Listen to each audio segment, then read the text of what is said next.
Hello everyone, আশা করি সকলে ভালো আছো। আজকে আমি আমার দুপুরের রান্নাগুলি তোমাদের সঙ্গে শেয়ার করেছি। আজকে দুপুরে রান্না হয়েছিল মাছের ঝাল, আর এখানে লাউ চিংড়ি, নিম তিতো, বেগুন দিয়ে, আর ওটা শাক ভাজা। তো দেখো, আজকে তোমাদের সঙ্গে আমি শেয়ার করছি লাউ চিংড়িটা। আমি সব রান্না শেয়ার করে নিই। আমি প্রথমে ভিডিওটা অন করতে ভুলে গেছিলাম। এখানে আমি কড়াইতে তেল দিয়ে পাঁচফোড়ন, তেজপাতা, পেঁয়াজ দিয়ে আলুগুলো দিয়ে দিয়েছিলাম। আলুগুলো ভাজা ভাজা করে নিয়ে এতে আমি দিয়ে দেবো আদা বাটা আর জিরে বাটা। রান্নাটা আমি খুব সিম্পলভাবে করার চেষ্টা করেছি, আর খুব কম সময়ের মধ্যে। লাউ যদিও কম সময়ের মধ্যে হয় না, কারণ লাউ থেকে অনেকটা জল বার হয়, আর সেই জলটা মারতে অনেকটাই সময় লাগে। তো এরপর আমি দিয়ে দেবো কিছুটা গুঁড়ো লঙ্কা আর হলুদ গুঁড়ো। ব্যাস, এতে আর মশলা কিছু দেওয়ার নেই। তো আমি এটা ভালো করে নেড়ে ছেড়ে নিলাম, নিয়ে সামান্য জল দিলাম যাতে মশলাটা কড়ার গায়ে লেগে না যায় বা পুড়ে না যায়। তো এইভাবে মশলাটাকে কষিয়ে আমি লাউটাকে এইভাবে ঝুড়ো ঝুড়ো করে কেটেছি, লাউটাকে দিয়ে দিলাম। লাউটাকে দিয়ে এবার আমি লাউটা মশলার সাথে একটু কষিয়ে নেব, বেশ কিছুক্ষণ কষিয়ে নেব। কষিয়ে নেওয়ার পর আমি এতে দিয়ে দেব পরিমাণ মতো নুন দিয়ে আমি আবারও এটা কষিয়ে নেব। নুন দেওয়ার ফলে লাউ থেকে কিছুটা জল বার হবে। আমি তার জন্য এটাকে ঢাকা দিয়ে দিলাম।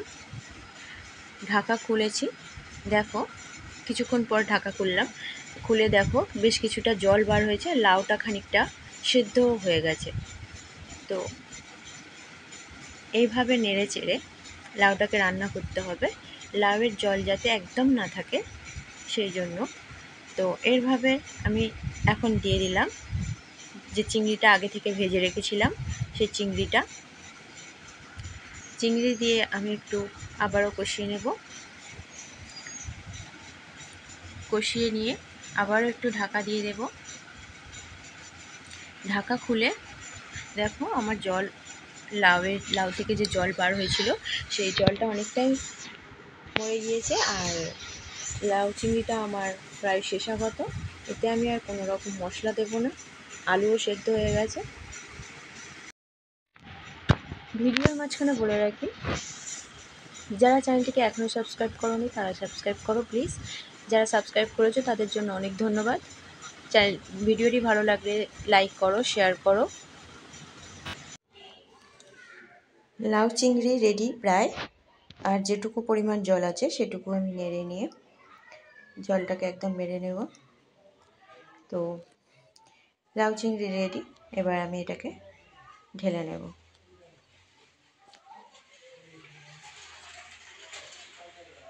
এবারে আমি তোমাদেরকে দেখাবো নিম পাতা দিয়ে কিভাবে বেগুন করে। প্রথমে আমি নিম পাতাগুলোকে এইভাবে ছড়ে নিলাম। এগুলোকে ধুয়ে পরিষ্কার করে রেখেছিলাম, তো এগুলোকে ভালো করে এইভাবে ছড়ে নিলাম।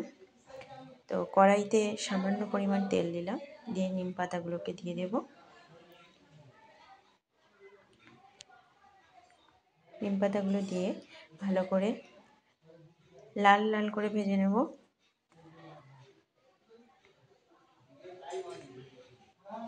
নেড়ে একদম লাল লাল করে ভেজে নেব।